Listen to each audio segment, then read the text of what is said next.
Santa Barbara city officials are trying to get business owners to clear sidewalks. 150 businesses were told to remove unpermitted tables, chairs, and anything else they've added to the sidewalks. This is becoming very controversial. News Channel reporter John Palmentary joins us now live. And John, you have taken a closer look at what this means going forward.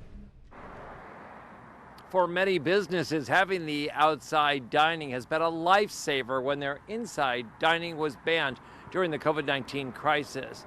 Well, that's about to change, and it's going to have a significant impact for those, except for those that can find a way to make their parklets and patios work if they have them, and also be able to add to their inside dining. The outside waterfront dining at the Blue Water Grill in Santa Barbara was enhanced and increased during the COVID-19 crisis when more sidewalk space for food service was allowed by the city.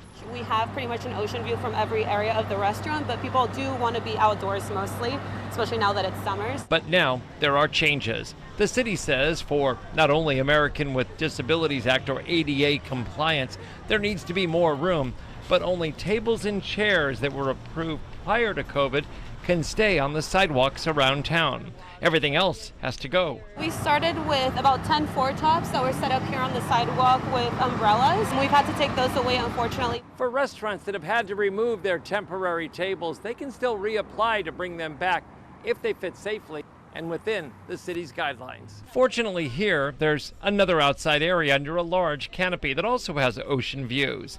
At a recent city council meeting, the city staff says it visited 150 businesses to let them know of the return to the sidewalk table and chair rules. We issued, I believe, approximately 60 correction notices, and we've gone back, and at this point, nearly everybody has complied. It's a little bit of a moving target. Sometimes people comply when we go back and we do a follow-up inspection, but then, a few days later, we find that they've put their items back out on the sidewalks. We obtained a correction notice and it shows what the violations are and the timeline to fix them, which in most cases was 1 day.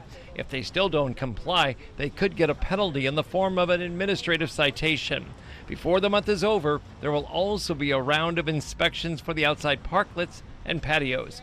But the city has said they will be allowed until at least March, and with that, some improvements in decor can be added. I would love to put some lights on the inside of the tent, just make it a little bit nicer, maybe add some turf.